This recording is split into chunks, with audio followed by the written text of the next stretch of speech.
Welcome to Blissful Switch. I'm so glad you found your way here today. This is a space dedicated to turning collective noise into a personal clarity. Before we dive into the cards, take a deep breath with me. Let go of the day's weight, and let's see what the universe has in store for your journey today. Alright guys, so today I'm going to be pulling 3 cards in separate piles. So let's pick a card. You pick the card that stands out the most to you, and then I will be reading from the Wild Unknown Archetypes Guidebook by Kim Kranz. We can look at these cards. For pile 1, we have the Citrine crystal that's going to focus on financial windfall and the Ace of Pentacles energy.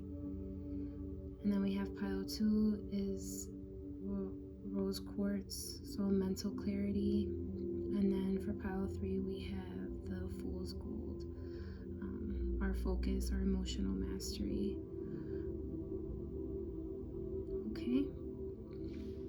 So for our focus, I'm going to start with pile 1. And it's just one card. We have the Warrior. Okay. So mind my puppy. He's still training to control his feelings.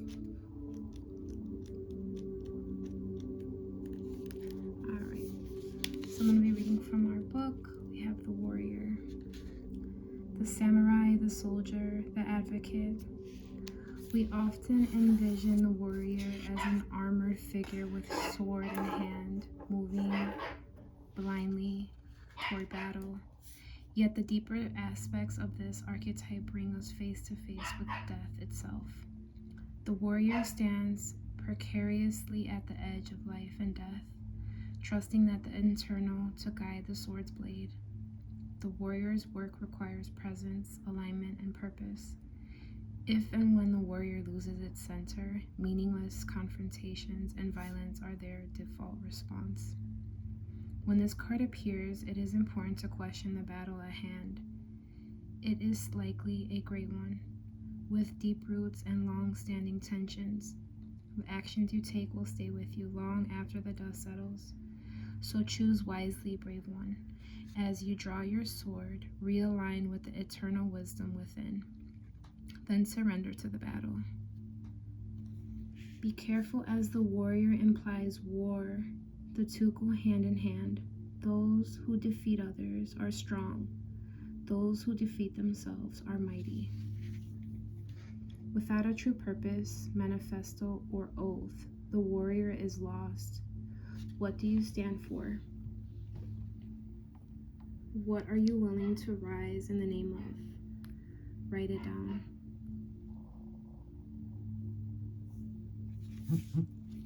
When light fears clarity, purposeful action, resolve, and resilience. When dark threats savagery, abandoning mission and values. Go deeper. Tao Te Ching, chapter 68.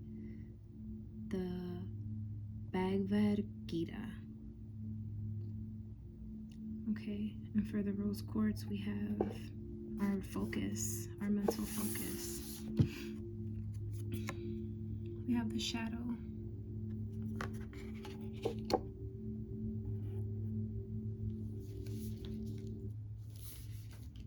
The shadow.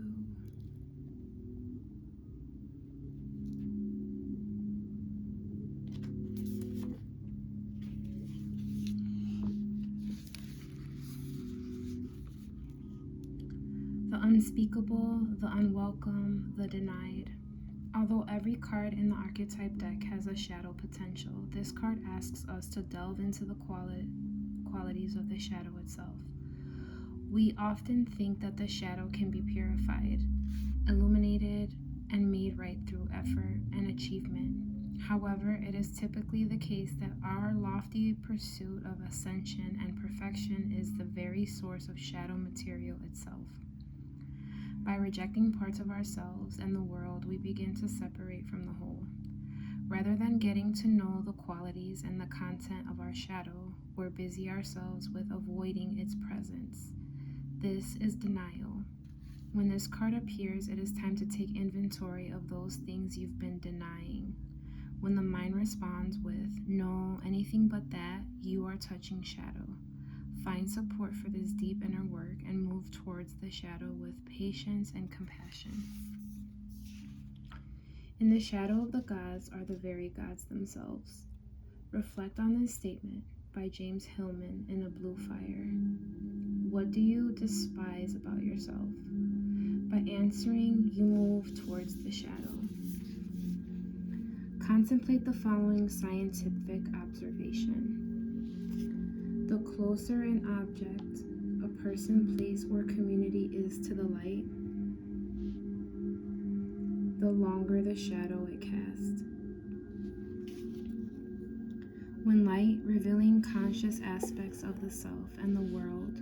When dark, denying unconscious aspects of the self and world. Go deeper. Owning Your Own Shadow by R. Johnson. And for our last card, we have the Pyrite Fool's Gold. Focus on emotional mastery. The Cave.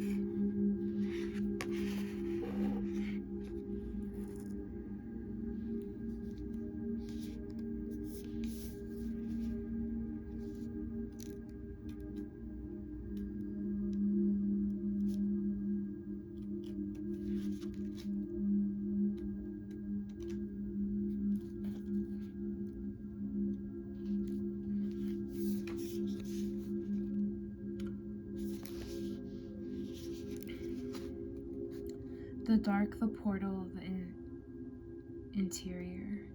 Those who are fortunate enough to find and enter the cave are forever changed. It is a place of potent power, acting both as portal to another realm and a space for sacred ritual and initiation. The cave is a place to return for meaningful retreat, where one can see the true self in the darkness. In esoteric teachings, the cave is known to reside in the center of the heart. Within its walls, the whispers of compassion and self-understanding can be heard. Yet because of its mystery and power, many of us fear the cave and never try to find it. We busy ourselves in the bright lights of the city, while the cavernous and dimly lit chamber calls out to us in the night. Where is your cave? You already know. Return to it and tend the fire. Envision yourself as an old sage in a cave. What amenities do you need? What draws you even closer to the cave within the cave? Slowly and steadily, crystals of enormous magnitude grow within the dark confines of caves. Let the cave teach you patience. When light, the sacred center within. When dark, withdraw, isolation, hiding. Go deeper. Lassox, the cave of crystals, the blue grotto.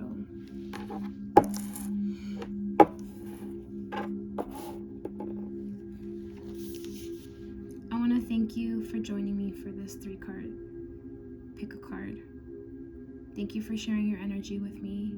Remember, the switch to a more blissful life starts with a single choice in your perspective. Take what resonates, leave what doesn't, and I'll see you in the next reading. Stay mindful and stay blissful. Don't forget to hit the like button and subscribe to join our growing community. Till next time.